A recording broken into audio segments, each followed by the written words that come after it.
Olá, minha amiga, meu amigo, para do nosso encontro neste 25 de abril, feriado aqui em Portugal, Dia da Liberdade. Dia da Liberdade da Itália, também na Itália, 25 de abril. Libertação da Itália na Segunda Guerra.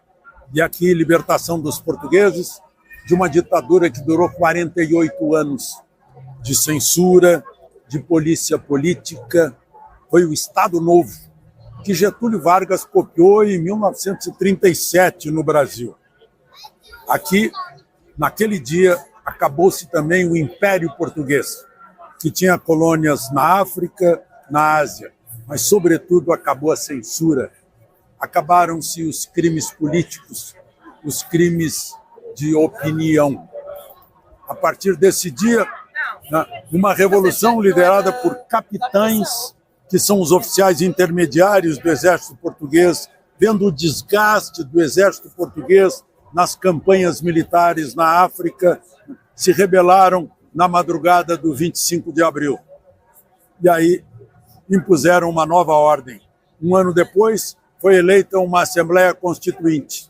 E 2 anos depois, estava promulgada uma Constituição, a Constituição de 25 de abril de 1976, aqui em Portugal. Por isso, o dia de hoje é chamado Dia da Liberdade, comemorado aqui na Avenida da Liberdade Cheia. Também é chamada de Revolução dos Cravos, porque uma moça que encontrou seu restaurante fechado, onde ela trabalhava, um soldado pediu a ela um cigarro, ela não tinha cigarro e tinha cravo. E pôs um cravo no cano de um fuzil, que aqui em Portugal se chama de espingarda. Os outros soldados gostaram e foram enfiando cravos no cano de seus fuzis. Logo a moda se propagou e virou Revolução dos Cravos. Hoje, Dia da Liberdade. Todos os dias são dias da liberdade. Não esqueça de se inscrever e ao final de deixar o gostei ou não gostei.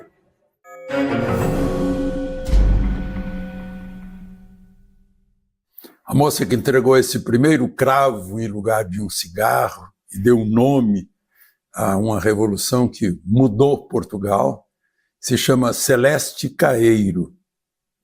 Tem o mesmo sobrenome de um dos pseudônimos de Fernando Pessoa, Alberto Caeiro. Foi o 50º da Revolução e caiu numa quinta-feira, como foi a Revolução também, foi uma quinta-feira. Eram tempos lá atrás, eu lembro, em que os portugueses saíam de Portugal. A maior parte ia trabalhar na França e na Alemanha. Hoje, Portugal está cheio de brasileiro. Brasileiro vindo para cá. E o motivo, eu pergunto, é a insegurança pública. O principal motivo. Vem em busca de oportunidades, mas principalmente a gente que já foi assaltada no Brasil. Bom, Portugal então perdeu as colônias, né? Eu disse, acabou o Império. São todos esses países de língua portuguesa, né? Mais aquelas possessões na Índia que foram invadidas, Diu, Goa, tem Macau lá do lado chinês, do lado de Hong Kong, né? Mais Angola, Moçambique, Guiné-Bissau e tantas outras, né? Timor-Leste. Bom, mas eu falei também de potências europeias que tinham possessões na África e na Ásia, e hoje também é aniversário, na Primeira Guerra Mundial, em que o alto comando dos vitoriosos estabeleceu o controle da França sobre o Líbano e sobre a Síria. Por isso que libaneses e franceses e sírios falam francês. E a Inglaterra sobre aquela região da Mesopotâmia, ali o Iraque, e a Palestina, onde hoje é Israel, Gaza, Palestina, Jordânia, né? Tudo isso, a Inglaterra, a Palestina seria principalmente da Jordânia para o mar, né? Sob o controle da Inglaterra, tanto que os judeus lutaram contra os britânicos para ganhar a independência e fazer o Estado de Israel. Bom, então, os outros assuntos de hoje, né? Quase 4 milhões de casos de dengue neste ano. É um escândalo sem tamanho. Porque tem vacina. Há 6 anos, testada, comprovada, como lembra aí Osmar Terra, deputado e médico e ex-secretário de saúde, muitas vezes secretário de saúde. Tem vacina autorizada pela Anvisa já faz 1 ano, só que no SUS tem pouco. Aí estão querendo vacinar só uma faixa etária. Agora, na rede privada, tem o suficiente.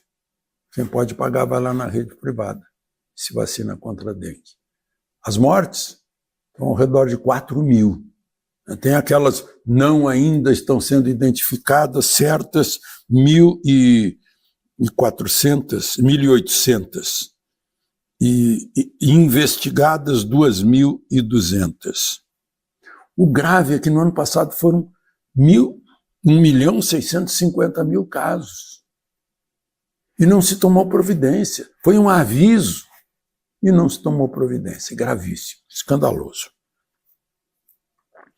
Bom, eu queria falar de algo que já faz alguns dias, mas foi essa semana, o IPEC. IPEC é o antigo IBOP.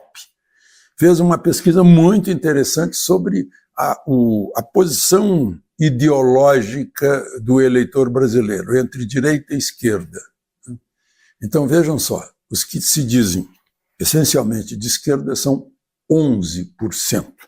Essencialmente de direita são 24%.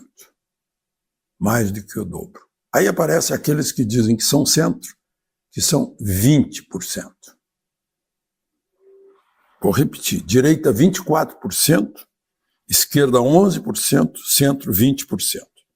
Aí, da direita para o centro, tem mais 21%, o que dá 45%.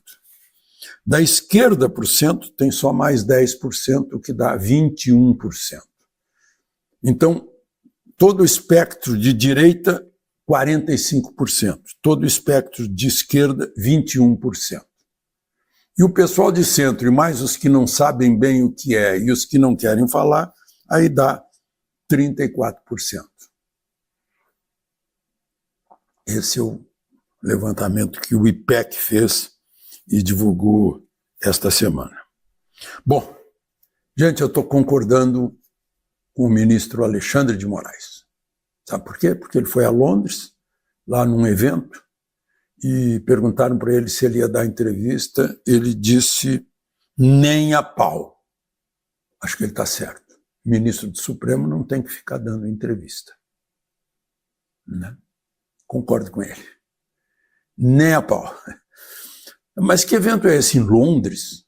Ministro do Supremo, tem 3 lá, Gilmar Mendes, Toffoli e Alexandre de Moraes. Mas tem mais gente, tem lá do Tribunal Superior de Justiça, tem um monte de gente, eu acho que são 5 ministros do Superior Tribunal de Justiça, está lá o chefe do Conselho lá do Controle da Atividade Econômica, o Procurador-Geral da República, o senhor Messias, lá do ministro da Advocacia Geral da União, o ministro de Minas e Energia.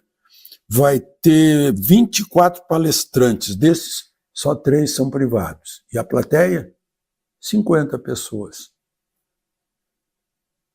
Ah, sim, está lá também o ex-presidente Temer, o diretor da Polícia Federal. É um evento chamado Primeiro Fórum Jurídico Brasil Ideias. Eu fico pensando, o que seria isso? Toda essa gente para falar para 50 pessoas, Brasil Ideias. O organizador é Alberto Leite, Foi na casa dele em Porto Feliz que se encontraram Elon Musk e Bolsonaro. O hotel é o The Peninsula.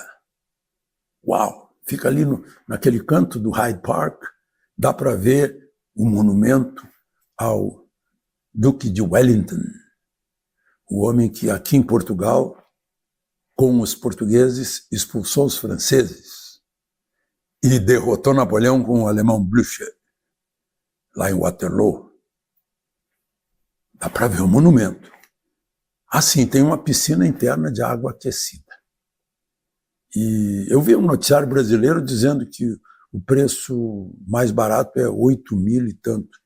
Mas eu dei uma pesquisada, o pessoal me ofereceu mais barato por 6 mil, uma diária, lá no Península. Bom,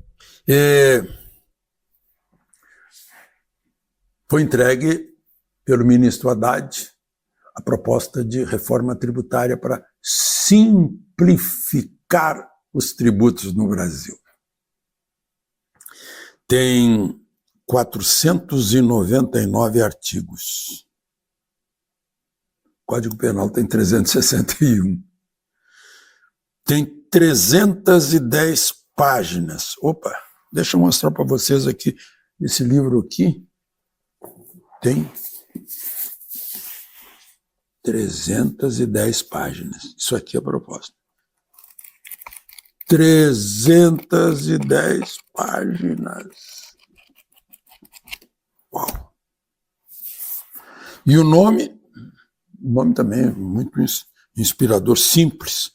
É Projeto de Lei Geral do IBS, da CBS e do Imposto Seletivo.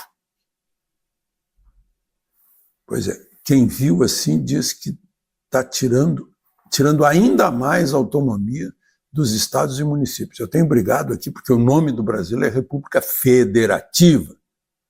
Portanto, estados e municípios têm que ter poder. Eu acho que o maior poder tem que ser do município. Né? O prefeito e os vereadores sabem qual é o problema próximo. O presidente da República não sabe. Né? Mas, enfim,